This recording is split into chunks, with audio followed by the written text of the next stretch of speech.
Sebelum kita menyaksikan tayangan kisah Tanah Jawa, jangan lupa untuk menyaksikan ekspedisi kami yang berjudul Tinta Putih Company. Hanya ada di tiket.com.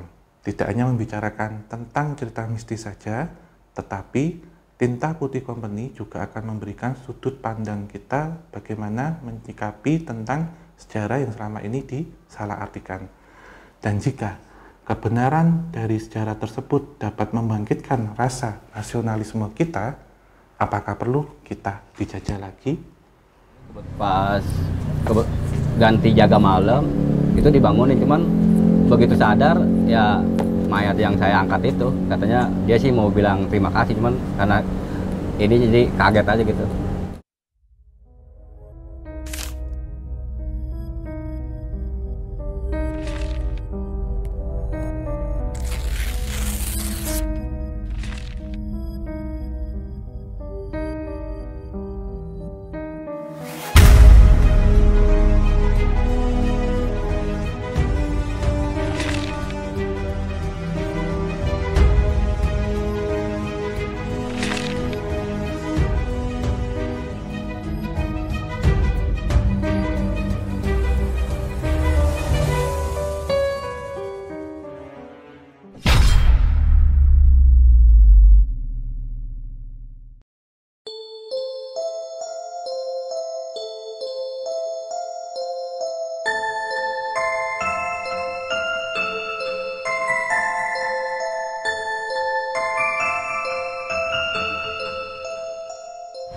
Halo Sobat Jawanika dimanapun kalian berada.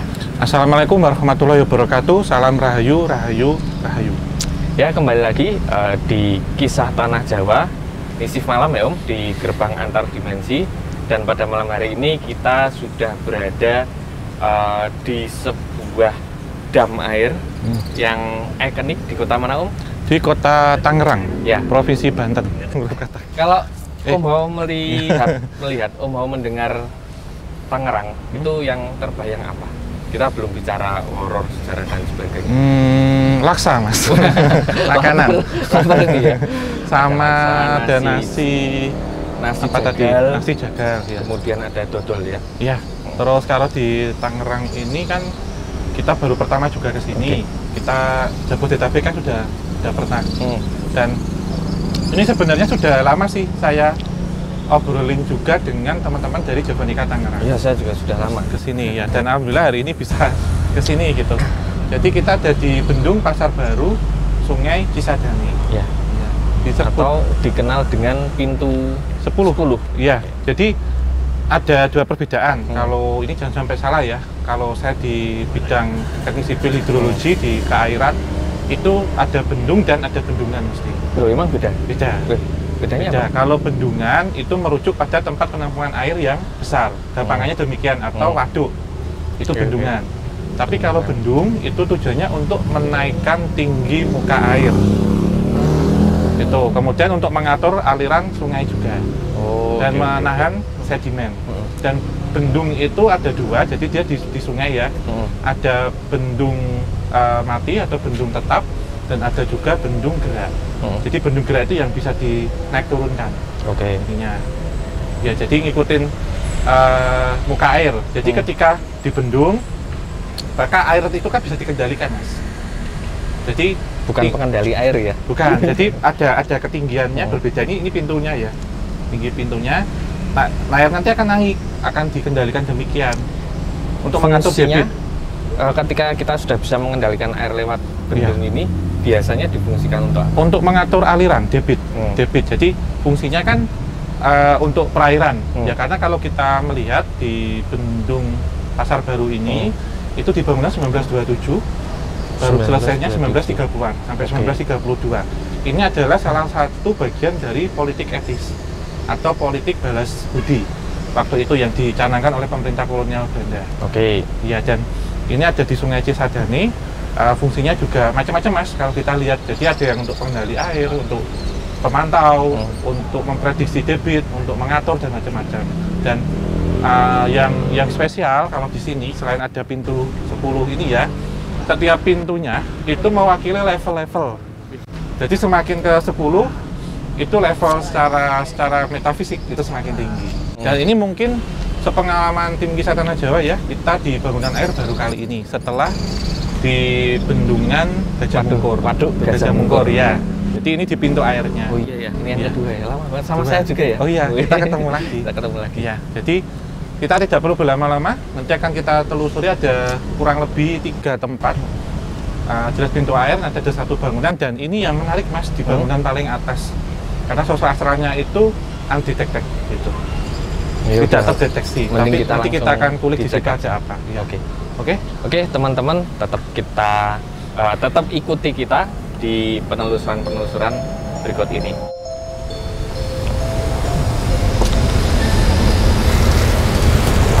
Ya teman-teman Javanica semuanya, kita sudah berada di depan bangunan pintu 10 Ya. dan bicara mengenai bangunan Belanda, ini kan sudah banyak banget portofolio bangunan kolonial terutama Belanda di Jawa. Jawa. Ya. Nah, ada nggak sih bangunan-bangunan kolonial yang skalanya tuh nggak hanya benteng, bendungan atau rumah-rumah Belanda dan sebagainya yang memang hari ini secara fungsi sama kayak bendungan ini masih aktif kayak gitu? Masih banyak Mas Di. Banyak? Apalagi kalau kita melihatnya itu di sarana dan prasarana kereta api pasti. Oh, Secara ya. infrastruktur, Oke. ada terowongan, ada jembatan, dan ini kalau kita lebih spesifik, kita berbicara tentang irigasi dan bangunan air. Ya, jadi ini adalah bagian dari bangunan air, dan bendung ini sendiri itu dibangun oleh satu negara yang dia memiliki reputasi baik tentang bangunan air, yaitu negeri Belanda mesti. Oh iya. Kan kita ketahui sendiri ada Amsterdam, Iya. terus ada Afsluitdijk di sana. Afsluitdijk itu bendungan yang membendung lautan itu, yang Kanal-kanal panjang. juga banyak Ya. ya di sana ya. Ya, ini semoga nanti kalau kita 3 juta subscriber, nanti kita bisa ke Amsterdam. Amin. Kita melihat bendungan-bendungannya di sana karena ini klasik Eropa banget gitu. Dan dalam pembangunannya ini jelas yang saya lihat ya Mas ya, ini menjadi salah satu torehan dari Tinta Putih Company. Wow. Iya, jadi Kata-katanya ini banget, ya, jadi penuh makna. Tinta Putih Company ini kita mengambil sisi-sisi positifnya Oke. dari peristiwa ataupun kejadian semasa zaman kolonial. Pengalaman dijajah itu memang sedih dan pedih Mas, dan itu sangat mengiris hati ya. Tetapi bagaimana pengorbanan para leluhur kita dulu membangun, hari ini kita diberikan heritage dan warisan itu, dan harus kita banggakan, harus kita jaga. Oke. Gitu. Jadi sewaktu kita penelusuran ekspedisi Tinta Putih Company, kita juga menemukan banyak infrastruktur peninggalan era kolonial, terutama di sini The Route de Postway atau Jalan Raya Pos. Dan ya, dan ini juga menjadi satu bagiannya yang tadi kita singgung tentang politik etis. Dalam pembangunannya ini tidak main-main Mas, yang saya lihat. Bahkan para tukang waktu itu ketika mencuci material secara teknologi bahan konstruksi ya, saya lihat waktu mencuci pasir itu bahkan pencuciannya itu bisa lebih dari 50 kali bilasan. Yang memang kualitas di nomor 1 kan? Iya, yang dimaksudkan ketika butiran-butiran dari pasir itu tidak mengandung sedimen liat ataupun sedimen plastis, yang di sini meliputi material-material tanah. Itu nanti ketika digabungkan dengan material bangunan konstruksi lainnya lebih kuat Mas. Karena logikanya kan kalau butiran pasir masih mengandung tanah liat, nanti ketika itu disatukan dengan semen, disatukan dengan koral, maka di dalam akan ada butiran-butiran. Dan sifat dari tanah liat sendiri kan plastis. Dia ketika kering dia akan mengecil, ketika dia lembab atau kena air dia akan mengembang. Sehingga akan terjadi porositas dalam struktur bangunan tersebut. Melemahkan bangunannya. Iya, karena dalam mendesain satu bangunan air, jelas kita menghitungkannya banyak. Selain teknologi bahan konstruksi, secara struktural, secara hidrologi, karena sifat air ini kan tenang, tapi di dalam dia kencang, lebih kuat secara tekanan bawah air itu kuat. Ya. Arus bawah. Arus bawahnya, sehingga Untuk konstruksi bangunan air itu jelas berbeda dengan konstruksi jembatan ataupun konstruksi jalan raya. Karena yang dilewatkan di sini adalah air yang sifatnya tidak menentu dan juga berkaitan dengan sistem analisis struktur pada bangunan sendiri. Itu, Mas. Oke Om, kembali bicara bangunan ya sebelum nanti kita masuk. Menurut Om Wow, kenapa sih bangunan Belanda itu dinilai, ini kita jujur-jujuran saja, lebih kuat dan tahan lama dibandingkan dengan bangunan-bangunan modern? Jadi begini Mas, dalam perhitungan rentan usia bangunan itu pasti ada indeks ketahanan dan juga indeks lama waktu. Dalam kita pemilihan bahan konstruksi sendiri dan detail-detail pembangunannya itu sebenarnya sudah bisa dihitungkan. Usia ini akan bertahan sampai berapa, Mas? Saya pernah menemukan dalam satu bangunan Belanda itu bahkan sampai 300-400 tahun untuk indeks ketahanannya. Dan setiap 10 tahun, 20 tahun harus ada laku maintenance untuk perawatan. Itu jadi memang tergantung dari bahannya terutama. Karena waktu itu jika pemerintah kolonial membangun itu pengawasannya luar biasa ketat, termasuk perhitungan RAB dan macam-macam gitu, Mas. Termasuk para pekerja waktu itu juga mengerjakan itu dengan seni, dengan spiritual gitu. Jadi berbeda jika kita lihat dengan yang ada sekarang. Dan semuanya memang ada target, tetapi target yang di sini memang sudah dipaskan. Gitu. Kalau sekarang kan lebih cepat-cepat dan macam-macam gitu. Jadi memang secara seninya itu berbeda untuk menghasilkan karya tersebut gitu. Nah, kenapa orang Belanda waktu itu memang mendesain bangunan ini bisa bertahan 300 tahun, 200 tahun dan sebagainya? Kenapa nggak 10 tahun, 20 tahun dan sebagainya? Sebenarnya mereka merasa akan di Hindia Timur, di Hindia Belanda ini selama-lamanya, Mas. Oh, awet ya? Ya, untuk keawetan awet. Ya, kita beli sepatu, beli yang bagus dan awet sekalian, ya. Okay, Dan memang terlepas dari itu semua, secara kajian teknik ya, sekarang secara kajian metafisika, memang di situ pun juga ditempatkan beberapa hal, penanaman. Ya, contohnya mohon maaf, ada penumbalan juga. Oh iya, seperti bangunan yang lain juga. Di bangunan yang lain. Tumbal di sini tidak itu. Selamanya ini ya, Mas, tidak selamanya dari makhluk hidup ya. Tapi bisa juga dari logam mulia atau batu mulia, bahkan pusaka dari situ. Mungkin kita langsung ke sana, spotnya, ke pintu-pintunya. Saya juga mau gambar sepertinya ada yang digambar. Yuk teman-teman, kita langsung masuk ke dalam. Apa sunduri?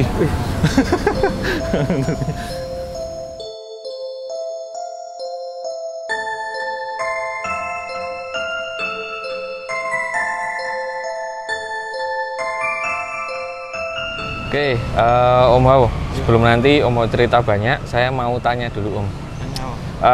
Di bendungan, seperti kita dulu pernah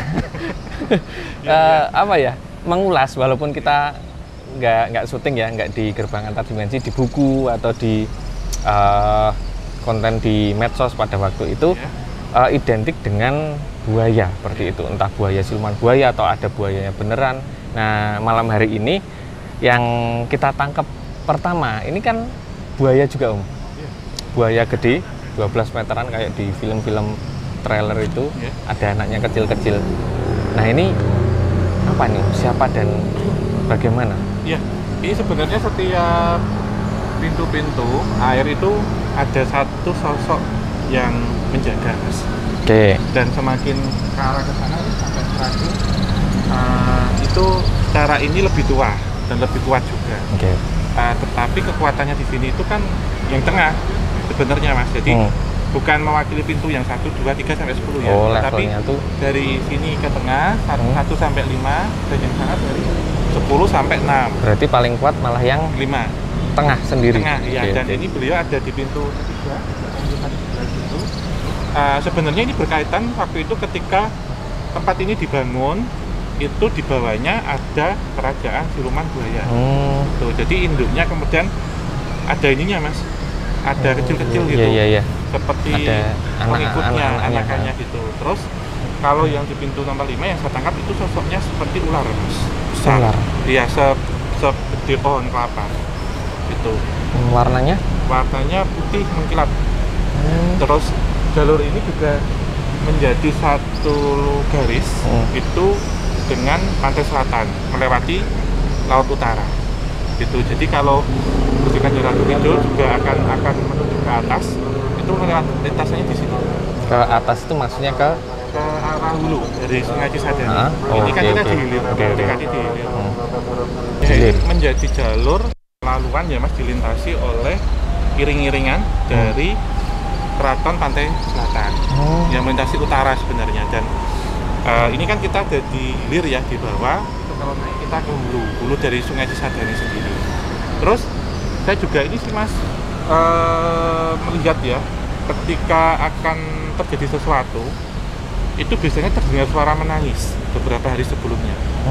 Iya. Suara seperti orang menangis. Dan misal suaranya itu terdengar di pintu nomor 2 contohnya, itu selang beberapa hari biasanya ketika pintunya diangkat atau dilihat di sini diamati oleh petugas atau apa, biasanya menemukan jenazah yang tersangkut.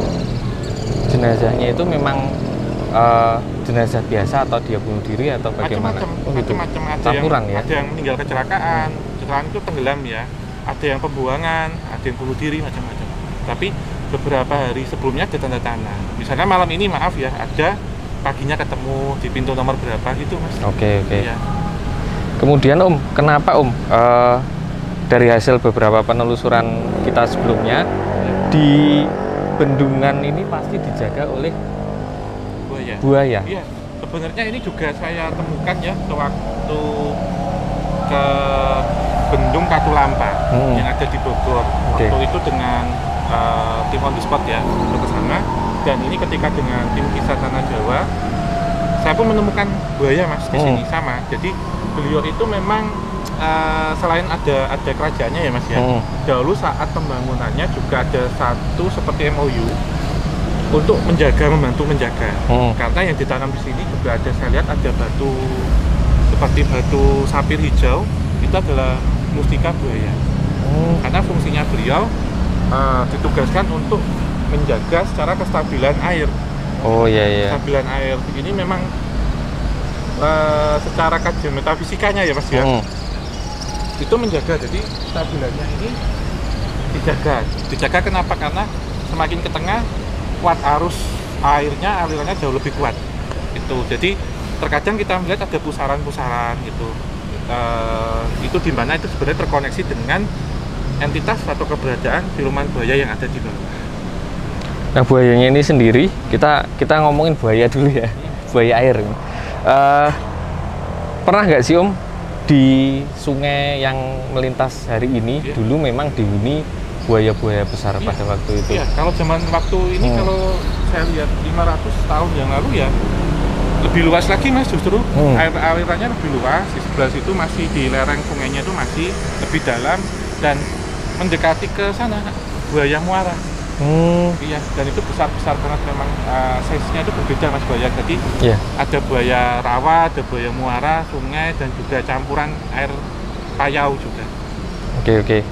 Nah, dengan adanya kemajuan zaman ya, kemudian ada bangunan termasuk bendungan ini, saya mau tanya agak kritis secara metafisik. Ada beberapa yang mengatakan hewan-hewan yang dulu pernah ada dan hampir punah, ini sebagian dalam tanda kutip masuk ke frekuensi lain dan mewujud, itu gimana? Benar Mas, ada. Jadi ada? Memang ada beberapa hewan-hewan purba ya, hewan lama, itu secara energi, secara residual memang ditangkap dan menjadi peliharaan. Oke. Ini kalau lihat kita satwa-satwa yang ada di sini ya. Jadi kalau di sana juga ada sih Mas, di sebelah situ itu ular panjang, tapi kepalanya kerbau. Yang ditampakkan ke saya. Jadi beliau yang ada di sini semua itu adalah seperti kelangenan ya Mas, piaraan dari yang penguasa sebenarnya yang ada di atas. Oke. Jadi ada satwa-satwa yang saya lihat itu macam-macam gitu, yang itu berkaitan dengan keairan. Oke. Sepertinya makin panas ya Om hawanya di sini. Teman-teman, nanti kita akan lanjut ke pintu-pintu air berikutnya sebelum nanti kita naik atau menceritakan yang ada di atas. Yuk.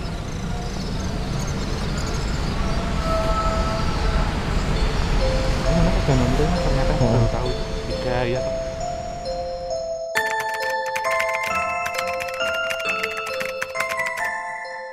Nama saya Suyadi. Saya ini petugas di Bendung Garis 10 atau Bendung Pasar Baru. Nama saya Ramdana, sama di petugas Bendung Pasar Baru.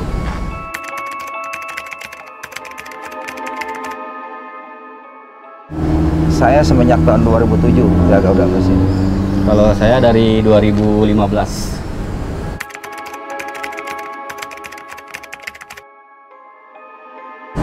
Ya pernah sih dari mulut ke mulut, dari masyarakat sekitar, juga dari tempat rekan-rekan kerja yang terlebih dahulu sering dengar gitu. Bermacam-macam cerita lah gitu. Ada cerita tentang sinoni Belanda, ada penampakan seorang tentara Belanda, juga ada yang lebih sering itu buaya. Buaya sama ular Ya, yang lebih dominan buaya di sini gitu. tuh. Jadi di sungainya. Di sungainya. Iya, tapi kalau si tentara Belanda dan sinoninya itu biasa di bangunannya, Di bangunan di bendungnya. di bendungnya. Iya.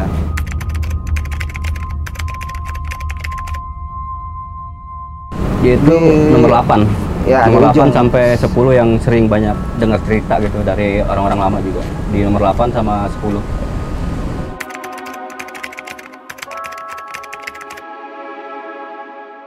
Kalau saya pernah, cuma itu kalau kata orang itu mah, dikata mimpi bukan mimpi, dikata ngigo juga saya sadar. Ya, saya ngelihat ada orang, 3 orang itu bangunin saya. Ketika itu di pakaiannya 3 orang pakaiannya hitam-hitam, pakai pakaian orang Jawara lah.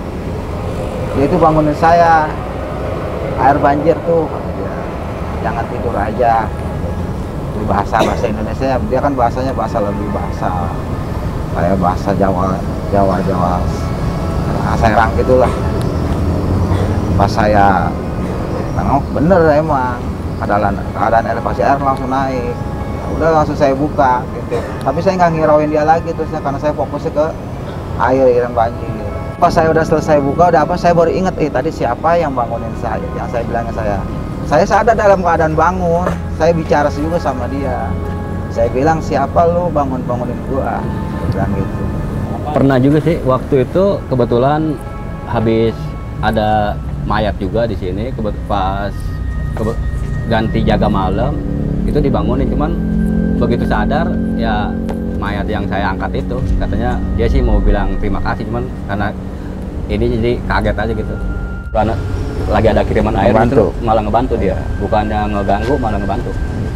Hampir semua petugas ngalamin sih, Iya. semua shift ngalamin. Semua petugas ngalamin, Yang cuman namanya- beda cerita. Beda caranya Iya. ngebanguninnya gitu. Ada yang ceritanya teman saya bilang banyak anak kecil di bawah di bawah sini. Mungkin kalau dari cara dia Ya. nepak-nepak, mungkin kalau kerasa di kita sih kayak ditendang gitu. Kalau cara dia ngebangunin.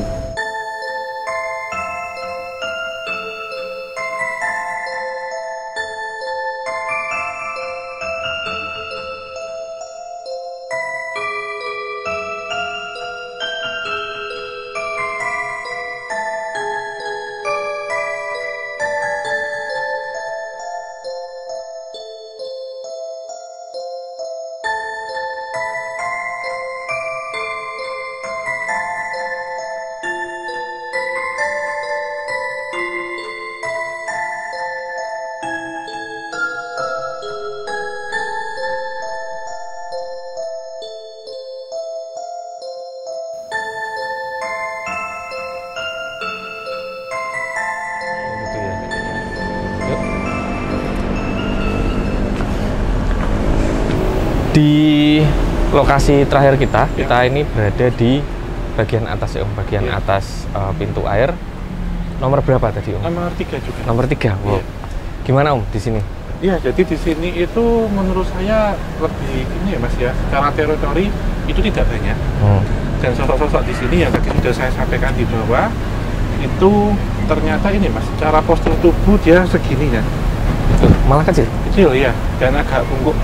Gitu. Jadi kalau kita nonton di seperti Putri Salju ya, itu ada kurcaci-kurcacinya. Oh iya iya. Dan sosok ini yang Asik, juga ya. mengawasi Iya, hobbit benar. Yang mengawasi dan seperti memelihara sosok astral yang berbentuk seperti satwa yang ada di bawah. Oke. Terus beliau-beliau di sini itu memang kalau sudah lama ini Mas ya, bentuknya itu justru seperti Eropa gitu. Jadi seperti kurcaci-kurcaci Eropa. Oh, apakah itu memang dia berasal dari Eropa Iya. atau memang mengadopsi wujud-wujud perawakan orang Eropa atau gimana? Dibawanya langsung dari Eropa. Oh, Mas. impor ya berarti? Iya, ya? dan ini ada Oke, di oke. beberapa bangunan-bangunan air. Terus mereka juga melihat ini Mas, melihat perairan sungai. Jadi ketika itu muka airnya tinggi, meluap atau akan terjadi banjir, itu diperintahkan dahulu nanti untuk memberikan peringatan. Oh, sinyal ya? Iya, di mana untuk bapak-bapak petugasnya itu semisal jaga malam seperti ini kan biasanya ada yang ketiduran Mas. Jadi di situ diperingatkan dibangunin. ya atau dibantu memantaukan nanti diberikan informasi. Jadi Oke. dari yang membangunkan, ada juga yang seperti membuat suara, ada yang menjatuhkan sesuatu, jadi biar terbangun. Oke. Karena ada satu cerita yang sempat tertidur, itu tidak ada informasi dari atas, dari hulu, bahwasanya kalau debit mulai naik, permukaan air mulai naik, itu kemudian ada yang disampaikan gitu, ketika sosok astral ini kan bisa terkoneksi jauh nih Mas, itu menginformasikan, jadi membantu justru sifatnya. Ya, ya. Ya. Berarti bisa dibilang entitas astral yang ada di sini memang hubungannya baik dengan manusia, dengan Iya. petugas-petugas Iya. yang di sini. Dan juga ini Mas ada yang kayak pakai pakaian jawara gitu juga ada. Jawara, Tapi pendek juga bentuknya. Jawara lokal. Iya, bungkuk gitu sama. Oke, oke. Iya. Bungkuk tuh memang Tawaannya, iya jadi seperti udang gini tuh pendek-pendek sih Mas gini. gini. Tapi manusia ini bentuknya iya, manusia. bentuknya iya. Oke. Jadi setiap pintunya ada 10 beliau semuanya ada dan diamanai untuk memberikan informasi dan menjaga, mengawasi, memantau setiap teritorinya. Gitu. Jadi tiap pintu ada Sosoknya. sosoknya. Iya. Kemudian Iya. ketika kita bicara bangunan Belanda, biasanya dan hampir setiap bangunan itu punya ya katakanlah residual energi atau yang berwujud sosok, entah itu menir, entah itu noni atau orang-orang Belanda pada waktu itu. Apakah di sini juga ada? Ada. Bahkan malah ada satu kompi ini Mas, seperti satu regu gitu, pasukan Belanda yang ada di antara pintu 6 sampai pintu 8 Oke. yang di sana, tapi di bawah lokasinya. Oke. Itu memang ada kaitan ketika dulu ada pertempuran di sini, di Cisadane, dan juga sosok-sosok ini seperti terhanyut dulunya. Satu peleton ya kalau saya tangkap itu 8-7 orang yang menggunakan baju-baju lama, tetapi seperti prajurit militer Zeni. Oke. Wih, berarti itu Tapi ini Mas, eranya iya. masih era Belanda lama ya? Sebelum ini Lama ya? dibangun, ini kan abad 20 ya, itu dapat 18, dapat 17, dan Iya, iya. mereka kadang berbaris di sini Mas, di atas sungai. Jadi seperti kakinya itu bisa berjalan di atas Ninja gitu air ya? sungai. Iya, ada seperti itu. Iya, jadi kalau kesimpulannya, konklusinya kalau di sini ya kalau bangunan tua ya jelas kita lestarikan, kita rawat ya, dan kita fungsikan. Kalau di sini sebenarnya satu pesan yang kita dapat pada malam ini, perjalanan ini, bahwasanya makhluk astral itu tidak semua dikonotasikan negatif. Oke. Tapi ada yang positif dan membantu kita justru. Tapi dengan cara mereka ya, bisa masuk alam bawah sadar, bisa lewat mimpi, membangunkan langsung, atau lewat aksi-aksi seperti menjatuhkan barang tertentu. Sebenarnya itu membantu, dan mereka juga sudah diberikan amanah, diberikan seperti apa ya Mas ya, keyakinan dan kepercayaan untuk di suatu area itu pasti memiliki satu didapuk untuk hal-hal tertentu yang positif tentunya. Sehingga ketika ini ada orang, ada manusia yang ada di situ yang juga memiliki didinaskan di situ, kalaupun nanti lupa, lalai, pasti akan diingetin, akan dibantu. Ini juga terjadi di banyak bangunan sebenarnya, kayak misal contohnya di tempat ibadah, ketika itu kayak masjid, nggak boleh tidur, kemudian ada yang tertidur itu dibangunkan atau dipindah di tempat lain, ya itu sebenarnya local wisdom sih Mas, termasuk di sana itu nggak semuanya negatif menurut saya kan. Ketika negatif itu sudah dikuasai dengan energi negatif, jahat, dan tujuannya untuk dimanfaatkan untuk keperluan jahat juga.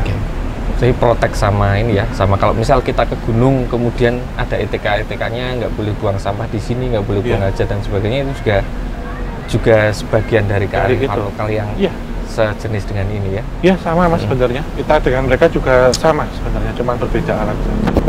Baik Om, bicara tentang sisi hitam dan putih makhluk astral atau dunia gaib, ini kisah Tanah Jawa juga ada sebuah tayangan yang spesial yang akan tayang di bulan ini ya Om, di hari apa? Di setiap malam Sabtu atau Jumat malam setiap pukul 7. Oke. Kisah Tanah Jawa dengan tiket.com. Jadi kita ekspedisi Tinta Putih Company. Kita menelusuri Jogoto Posway atau Jalan Raya Pos era Tuan Herman Willem Dendles dari Anyer sampai dengan Tanah Rokan. Ya, jadi kita akan mengulas ini dari banyak sisi, tidak hanya dari metafisika, tetapi kita di sini menggunakan metode retrohistory. Jadi retrospeksi dan historiografi dengan histori gitu. Dan kita juga menghadirkan beberapa pakar-pakar yang ahli dalam bidang dan juga narasumber setempat ya. Ya. Dan untuk linknya nanti Mas D bisa di bawah. Iya, linknya. Nanti kita akan kita cantumkan ada di bawah. Dan jangan lewatkan tayangannya di tiket.com seperti itu. Oke, kita pamitan. Ya, terima kasih semuanya. Terima kasih yang sudah komen, kritik, masukan dan saran. Sudah membagikan. Kalau kalian suka, terima kasih. Jangan lupa subscribe dan nyalakan lonceng. Ya. Kelinding. Ya. Akhir kata, wabillahi taufik wal hidayah. Wassalamualaikum warahmatullahi wabarakatuh. Mugi tansah pinaringan rahayu. Sakum. Salam rahayu.